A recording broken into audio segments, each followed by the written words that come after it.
Hey there, YouTube land, and tonight I'm talking about something a little bit different. And I was watching a few unboxing videos, some great ones from Trey Pastor and Dina DVD, where he unboxed the Electro head, and which was extremely cool. Love to have that thing. But I have to talk about one thing about Amazing Spider-Man 2. It gets criticized a lot, and sometimes rightfully so, and sometimes not. But a lot of people applaud the way that the Gwen Stacey death is done, or that it was actually taken from the comic books. Now, I'm usually a person that's pretty staunch in wanting my comic films to at least resemble the comics, to have like certain things in there. I wasn't a big fan of the Christopher Nolan Dark Knight films because I didn't see a lot of the actual Batman style characters in there. The Joker didn't just feel right for me. Batman was horribly miscast. But we're not here to talk about that. We're here to talk about the Gwen Stacey Factor. And one of the best things about the new reboot of the Amazing Spider-Man series is basically the chemistry between the two lead actors, Andrew Garfield and oh my God, and Emma Stone. Now, that got me to thinking, and I don't.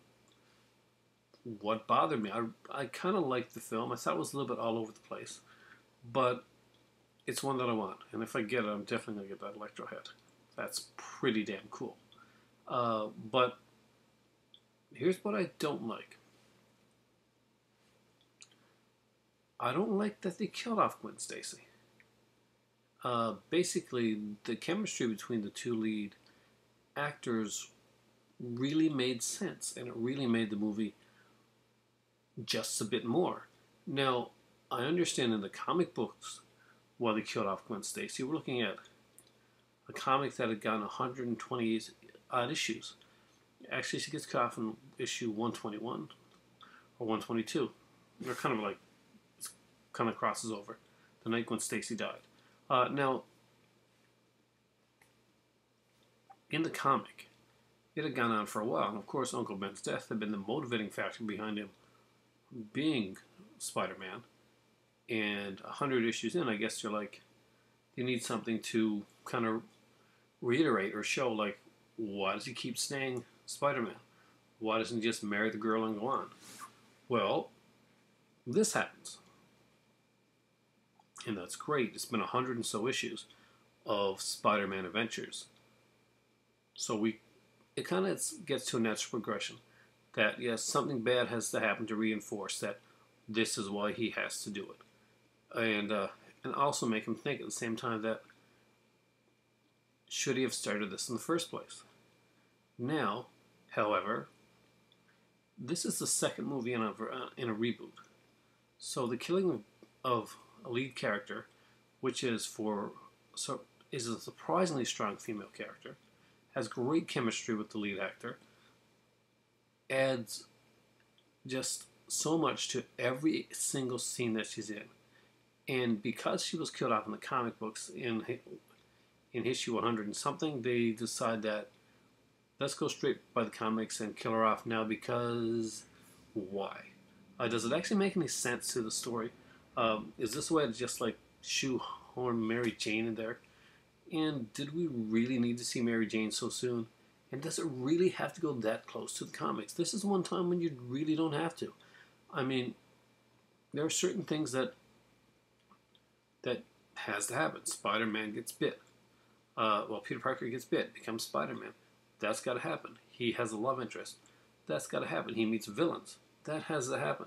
Uncle Ben has to die for him to get that dramatic thrust to become Spider-Man. If this was like the 6th or 7th or whatever Spider-Man movie, and his life is going fantastic, and we're kind of wondering, hey, gee, why is he still doing this? Or even if it was like a TV series into the 2nd or 3rd season, and you needed a dramatic thrust to go on, it could make sense. But as the second movie in, it really doesn't ring true.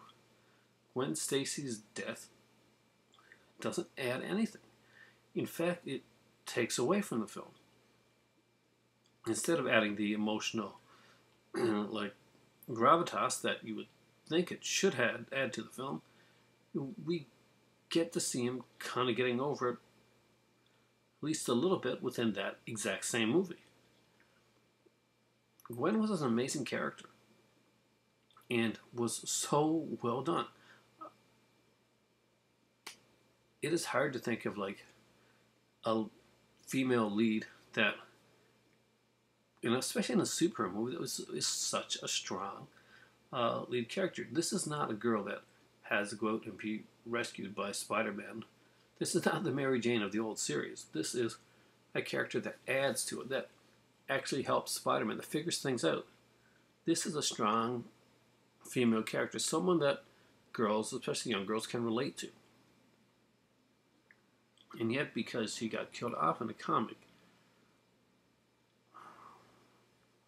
it just doesn't ring true for the movie universe.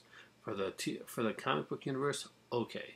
For the movie universe, I don't think so. And I just wanted to get on here and get everybody's opinion on what they thought about this. If Gwen Stacy really should have died off in the second one.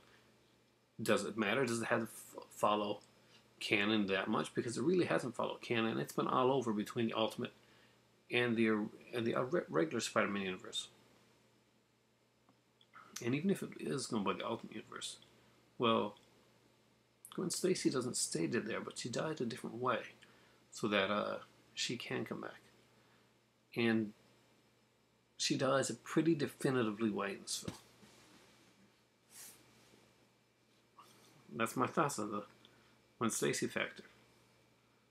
And it makes me rethink some things in other films as well, especially some superhero things. It still doesn't make me like The Dark Knight, although I have grown to appreciate Heath Ledger's role in the film as maybe an early iteration of the Joker before he becomes the Joker. More of a Red Hood type character that just happens to have some similarities slightly to the Joker character, which hopefully he would become full-fledged if they had gone on into more movies. But I doubt it, because Christopher Nolan didn't really seem to grasp the whole Batman universe, because he didn't get the biggest character in the whole movie series, Gotham. I just hope that the TV series Gotham is able to do that. But again, the Gwen Stacey factor. What do you think? Should Gwen Stacey have died? Is that really adding to the films, or are we actually taking away from the films? We don't know what Shailene Woodley's chemistry with Andrew Garfield is going to be like, and we had a great couple.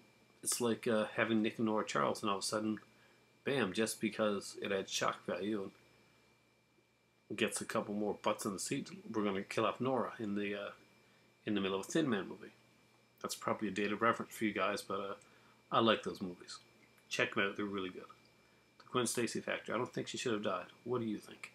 Right now, for me, it's time for tea. It's time to let me know.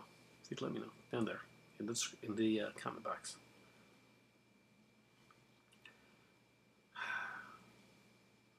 I want Gwen Stacey back.